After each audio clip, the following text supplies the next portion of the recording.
Hello and welcome to 18 WJTS in.form. Well, joining us in the studio is Clayton Boyles. He's the Executive Director for the Dubois County Community Foundation, who has done outstanding work stepping up and helping out in the COVID-19 pandemic situation, which mostly is financially for nonprofits. And Clayton, the first thing I want to say is just thanks, because what the Community Foundation has done has really kept a lot of the nonprofits and businesses to be able to maintain at the levels that they need to. Yeah, well, thank you for that. It's the group of individuals that we have in our community, the donors in our community that have allowed for dollars to be deployed. Dollars that go into our fund for Dubois County, which has been built up for almost 20-some years, have been built and have been granted out over time. We still obviously have dollars available that we utilize every day for our fund for Dubois County to grant dollars out, but it's because of them that the Community Foundation exists. So I have to say, I'm going to move the thank you on to them as well. We just kind of man that ship and steer it in the right direction. We've had amazing volunteers of board members, and our team has really stepped up. So I have to say thanks to our team as well to be able to respond as quickly as we have through this time.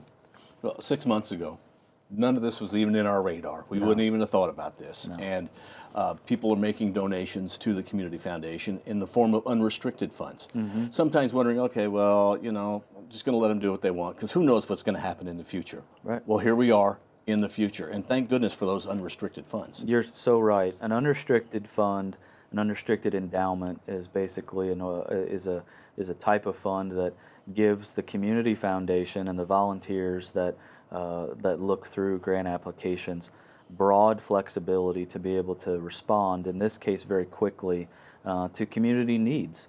Sometimes they may be really positive, great community needs, like a art project or a mural.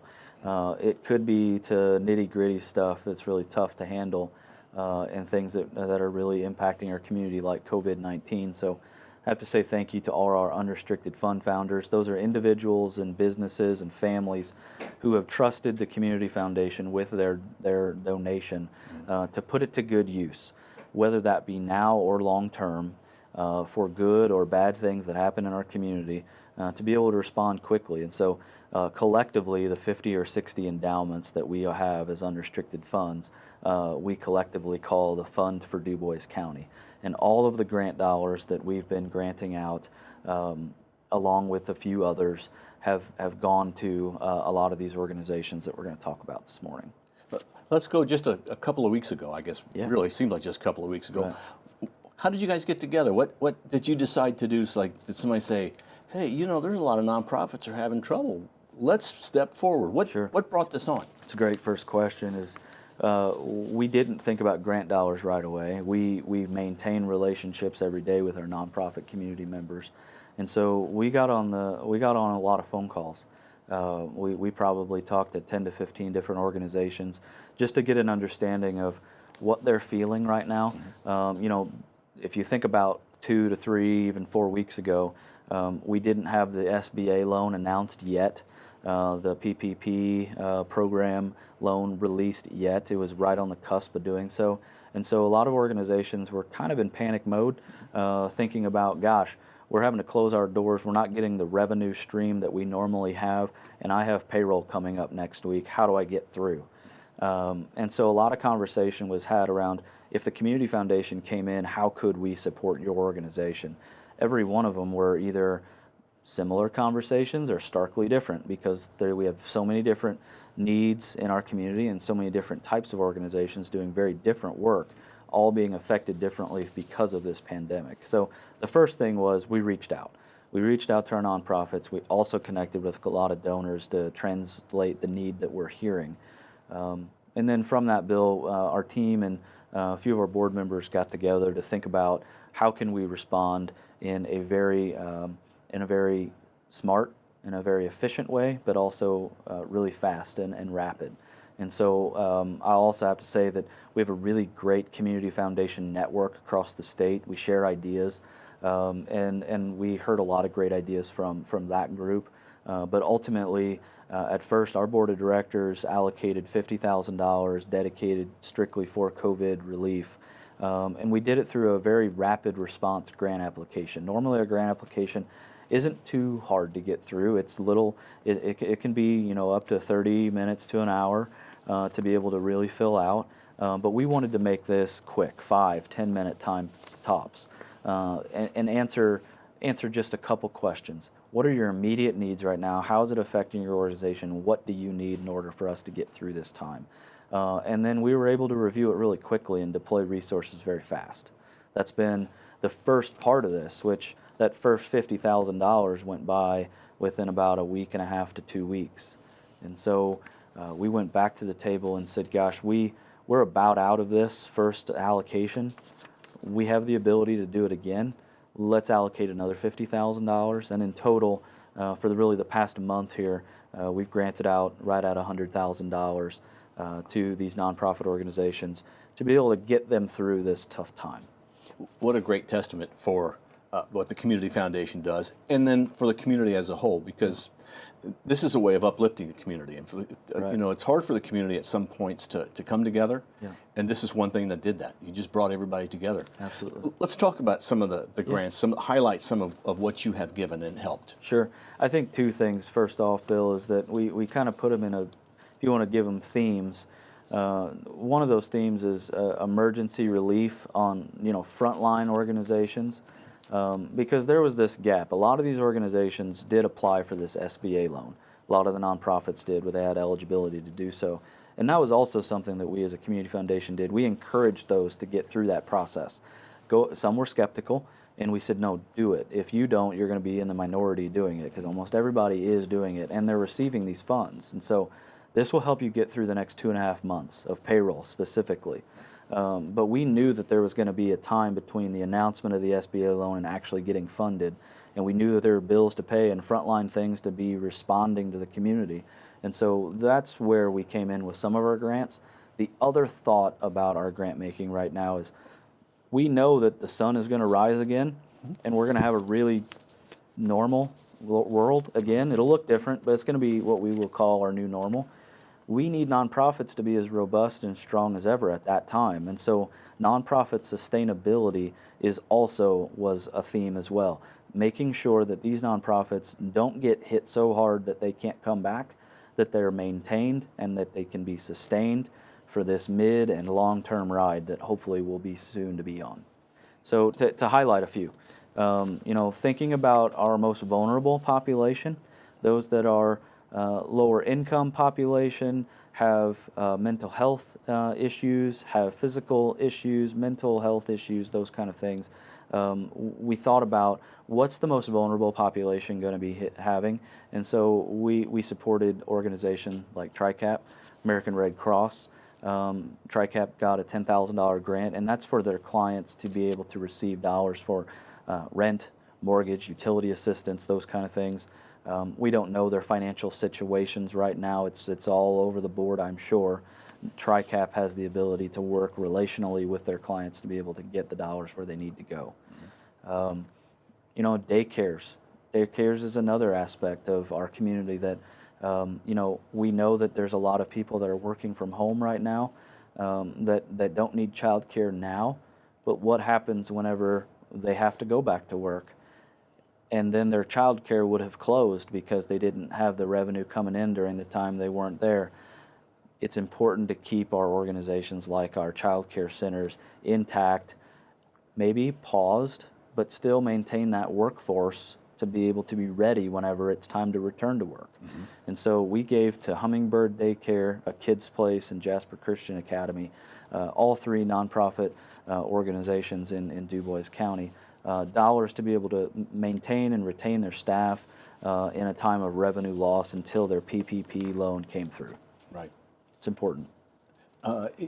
And things like this all help the community stay motivated as well. You know, this can be a depressing time. This can be a tough time for some people. Yeah.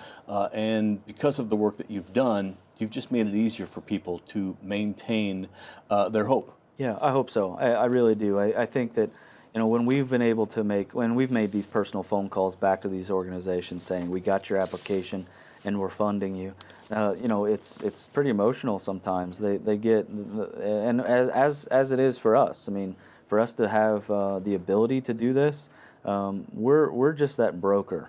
We're broker between what a donor wants to do, thinking about long-term and supporting the community, and being able to connect with nonprofit organizations. So literally, we granted $100,000, and almost all of these grants we're giving face-to-face. I know we socially distance when we gave a grant check. I know that Paul Rashi with Crisis Connection posted a picture when they received a grant check, and we both stretched out our arms as far as we could from each other to deliver the grant check. But each time we did that, there was a sense of relief on our nonprofit's hands. I'll be very honest. I mean, the Community Foundation also applied for the PPP as well, and we received dollars for our operations. And we'll definitely use those for our payroll, and for the dollars that maybe we don't have to use because of that, we want to deploy in different ways back into the community long term within our grant making. And so there is a sense of relief, and it's a nice thing to be able to put some joy and some smiles on people's faces during a time whenever it's a little gloomy out, but we'll get through this. Well, it was an opportunity, I guess, for somebody like the Community Foundation to shine as you transform into a different kind of animal of the work that you do. It's a new kind of work for you. It's basically the same thing, but a different purpose. Right. It's similar, but more rapid, more quick response. Although I do believe that we have a really quick, normal grant application process, this is really rapid. And we're responding around a particular issue, very focused. A lot of our grant making is very broad. It could be childcare one day, church the next, and animals at the Humane Society the third day. In this case, we have, Bill, refined our focus to immediate response and immediate need as it relates to COVID-19 right now. I will share, though, that our Community Foundation grant application for normal grant applications are still coming through.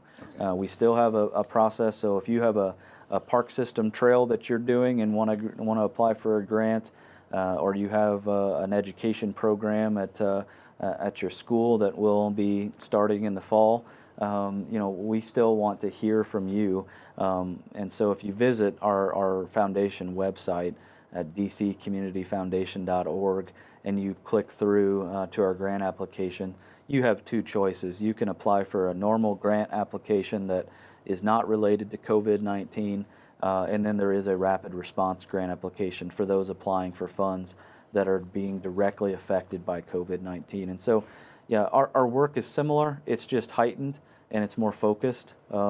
People are coming together, and honestly, the power of community at this time is really being seen and felt in our community. Even though we're socially distancing ourselves, our community's coming together in very different ways. And I think it's also a real nice time. I know you thank the Community Foundation and the donors. We have to thank our community, specifically those that are frontline workers right now, like our healthcare workers, our law enforcement and EMS, and our post office workers are still out and about, and they're receiving things. We have so many people to be thankful for and appreciative of the work they're doing to maintain safety, maintain order, maintain security, and a sense of security in our community. Honestly, even being able to sit here right now with you gives us a sense of security that we can get back to normal in the time that we're supposed to. I encourage people to listen to what the experts are saying, and being able to get back in a way. In due time, we will get back to where we need to be. For us here, it's really business as normal, with an added twist. Yeah, it's really, it comes down. It's good to know that the Community Foundation is still working other grants as well. Yeah, because not everything anymore, although it seems to be all we talk about, is COVID-19. There's a lot of other good work. Absolutely. And that continues through the Community Foundation. Yeah, we have grant meetings, grants committee meetings that reviews applications that come in on our normal grant making process every other month. And for the month of March, we did postpone it because we did not have very many applications that came in. But we do have a early May grant review. And it's going to be the same, only it's going to be a slight twist. It's going to be a virtual grants committee meeting, but we're going to try to be as business as normal. We know that it's not going to be business as normal every time, but we're going to focus on what we do normally as a community foundation. Still reaching out to donors, still connecting with them, encouraging them to get involved, and showing how the foundation's been a part of things, but also just informing them of what we know and what we're doing within the community, and what we're hearing from our organization. So it's business as usual, except our door's locked. Our physical location, we're not taking in any visitors right now, but we are all working remotely as a staff. We all come in one or two at a time separately to get basic operations done, but we're all available remotely. So if you know our email addresses, it's just our first names of our individuals, and then at dccommunityfoundation.org. But also you can still call our phone number at 482-5295. Those will get forwarded to each of our cell phones if there's a call that needs to be made. We want to hear from you. We want to say hello. We want to hear from you and how you're doing, and we want to know how we can certainly help in this time. So it's business as usual. Still connect with us and rely on us when you need us. All right, Clayton, thank you so much for coming in. Hey, great to see you, Bill. And thank you for watching WJTS Inform. We remind you, please practice social distancing, good hand hygiene, and you know what? Stay home, stay healthy. Yeah. Thank you, Clayton. Bill. Appreciate the help. Thank you for watching WJTS. We are local people watching local people.